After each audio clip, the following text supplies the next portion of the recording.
Before you start filling out Form I-129F, get everything together first. You don't need to turn this into some 3-week research project or build some giant legal binder. All you need is 2 folders, a checklist, and the basic documents and evidence USCIS is going to ask for. And stick with me because I'm also going to show you exactly how I organized our photographs in Microsoft Word so USCIS could immediately see when and where we were together.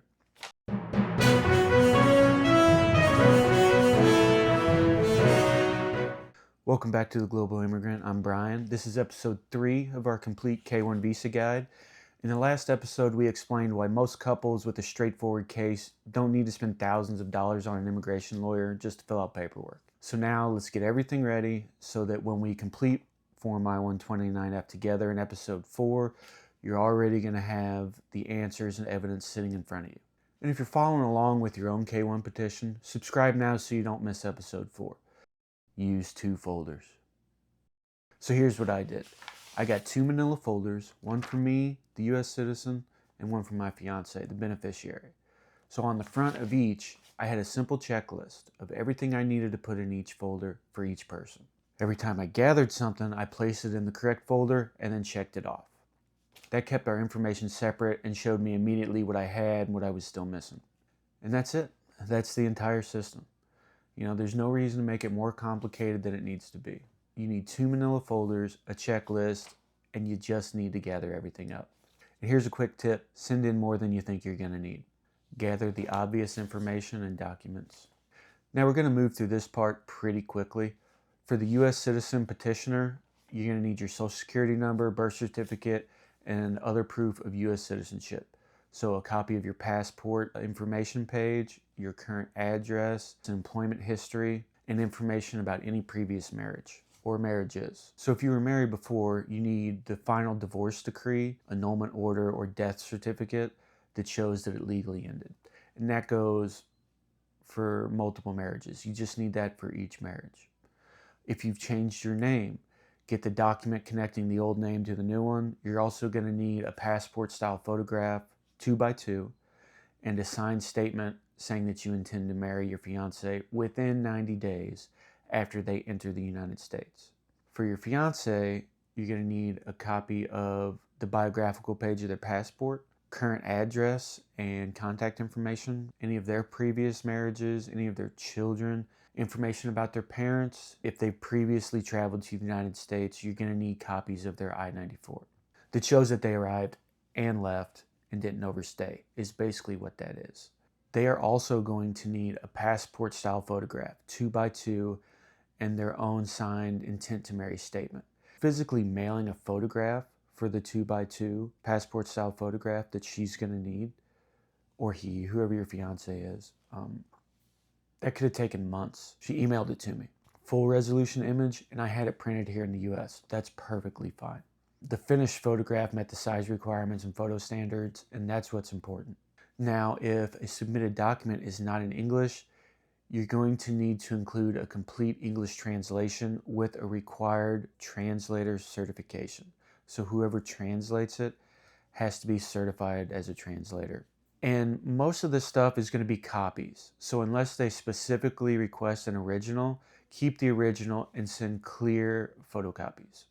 Okay, so here is a quick rundown of what you're going to need. Social security number, birth certificate, passport copies, previous marriage documents, passport style photographs, intent to marry statements, and translations if you need them. That's most of the personal paperwork. Most straightforward cases for couples can just keep moving on here. Prove that you met in person. USCIS generally requires proof that you met your fiance in person during the 2 years immediately before filing. Gather copies of plane tickets, boarding passes, your passport stamps, hotel and transportation receipts, and most importantly, photographs of the two of you together. I'll tell you exactly what I did. I opened Microsoft Word. I put photographs of us together directly into the document, and under every photograph, I typed the date, where we were, who we were with, what we were doing. And then, here's an important one. If you have pictures of the day you guys got engaged, include that and put the date. It's good to know that date. It's good to include it. I'll show you here exactly what I'm talking about. The first time we met, I included her and her sister picked me up from the airport, took me to the hotel, right? Then we got pictures. Dinner at a restaurant, including who was there. Pictures, right? And just pictures, pictures, pictures. And then you go down here, last dinner together, the night we got engaged, and then pictures. That's it. That's all you need. That's a great example. We had 0 issues, and that's what I submitted. Now, I also submitted all the other stuff. Plane tickets, some receipts from places we went, and so on, that we've already covered. But as far as proof of meeting with pictures and all that, you don't need to type this huge monologue for every picture. Facts. Here's who I was with, here's where I was, here's the date. That's it. Simple. You don't need 100 pictures.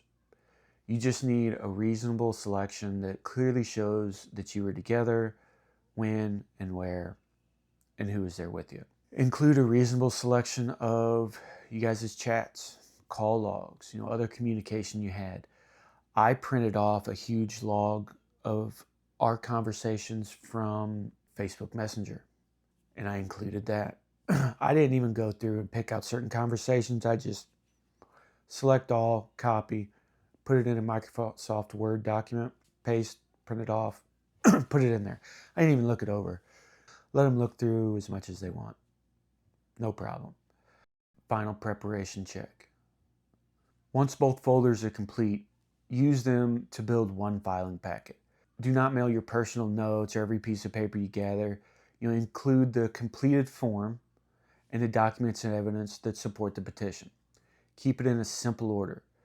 The current Form I-129F, your personal documents, your fiance's documents, proof of your in-person meeting that we just went over, relationship evidence, and anything required for any special circumstances you might have. Don't permanently bind it or put it in a 3-ring binder. Don't staple it. Just, I use clips or paper clips. That way they can go through it, separate the pages easily, sort stuff out. Before mailing, check the official USCIS website for the current form edition, filing fee, accepted payment method, and mailing address, because those details can change from year to year. Also, speaking of filing fee, make sure to include a check. Then make one complete copy of the exact packet you're mailing and save the delivery receipt and tracking number. That way if there's any issues, you can see where it's at. Now, if you can place the form, both folders, and your meeting evidence in front of you and nothing important is still missing, you're ready for the next step. In episode 4, we're going to open the current Form I-129F and go through it line by line. So if you're preparing your own K-1 petition, make sure to subscribe and follow along so you don't miss that, because that's what everybody's waiting for. Check out the playlist. Watch all the episodes in order to make sure you haven't missed anything up until this point.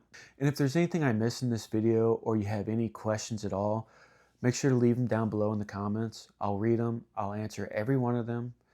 And it might help me in the future on other videos to make sure I include those answers, because other people might have the same questions.